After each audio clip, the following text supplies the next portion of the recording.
Ngomongin soal investasi begitu ya, Pak Bambang ini kan fokus untuk investor-investor dari luar negeri untuk masuk ke IKN gitu kita sebut saja. Tapi memang kita ketahui bisa dibilang belum begitu banyak begitu ya untuk masuk ke Indonesia. Kita bisa akuin itu ada datanya, ada juga Pak Bambang. Sebenarnya apa sih yang investor inginkan, apa yang timbal balik yang mereka dapatkan pada saat mereka berinvestasi di IKN? Ada spesifik Pak Bambang? Ya, pertanyaan Mbak Fira itu pertanyaan saya juga ya. Karena kita melihat cukup banyak letter of intent atau letter of interest yang dikirimkan kepada kami, 400-an ya. Tapi terus pertanyaannya, kenapa sih yang masuk kok bisa dihitung sebelah tangan ya? Mungkin yang terakhir memang ada investor dari Rusia, dari Cina, dan dari satu lagi dari Australia. Tetapi kalau dari sisi dibanding dengan ratusan tadi kan itu presentasinya sangat kecil. Nah, kami melakukan survei untuk beberapa investor asing ini, menanyakan kepada mereka dengan bantuan dari kedutaan-kedutaan, dengan bantuan dari Chamber of Commerce, gitu ya. Kenapa gitu mereka nggak masuk? Ada 3 hal besar yang ingin saya soroti. Yang pertama yang paling mengemuka adalah mereka ingin ada satu regulation certainty. Kepastian bahwa regulasi itu memberikan satu certainty dan clarity, ada kepastian dan juga kejelasan dan konsisten selama mereka akan melakukan investasi di Indonesia. Itu jawaban mereka dari 101 responden yang kembali kepada kami. Yang kedua adalah market demand. Mereka sangat concern kepada siapa ini yang akan menjadi market mereka. Satu hal kan kami pada waktu di Otorita menyatakan bahwa ada 3 kota loh ini, ada Balikpapan dengan 800 ribuan orang, ada Samarinda 800 ribuan orang, kemudian ada IKN sendiri, itu sebetulnya membentuk satu potensial market gitu ya. Tapi mereka kembali menanyakan, oke, kalau begitu kapan mulai dipindah TNI, ASN, Polri, dan kemudian tentu tidak hanya itu yang pindah ke sana karena memang akan ada misalnya pegawai-pegawai swasta, dari hotel, dari rumah sakit, dari mall dan sebagainya, ini ikut juga. Itu merupakan potensial market ya. Itu yang kedua. Yang ketiga, ketersediaan sumber daya manusia yang mumpuni. Talent availability istilahnya. Itu juga buat mereka ternyata matters.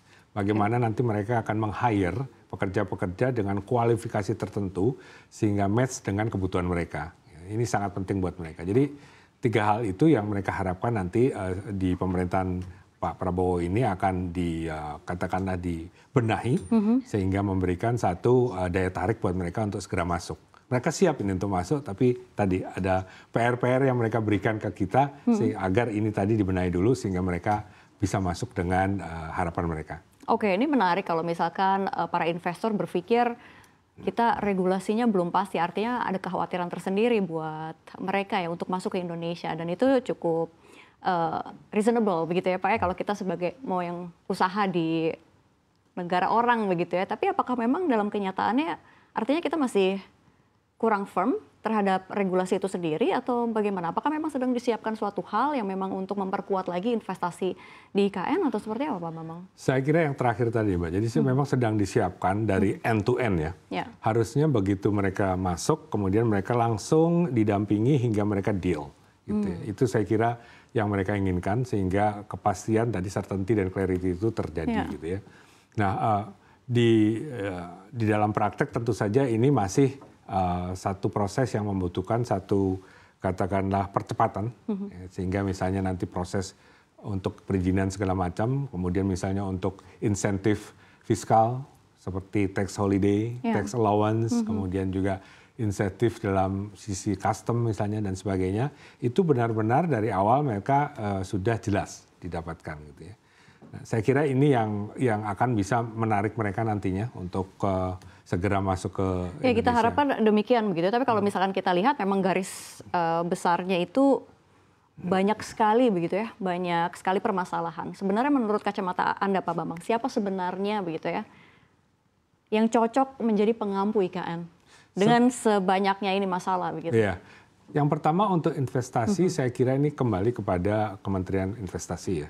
Menurut saya harusnya memang ada satu satgas khusus, task force khusus yang memang sudah dibentuk, itu lebih kemudian memfokuskan untuk bagaimana secara detail, one by one gitu ya, mencoba untuk memahami apa yang dibutuhkan investor, itu satu.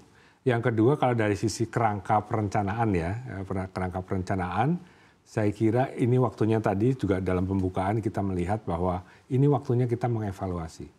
Ada hal-hal yang mungkin plus, katakanlah di dalam target peraturan Presiden nomor 63 itu kita hanya berkewajiban membangun 1 rumah sakit, tapi ternyata sekarang 4 yang dibangun ya, itu kan plus ya.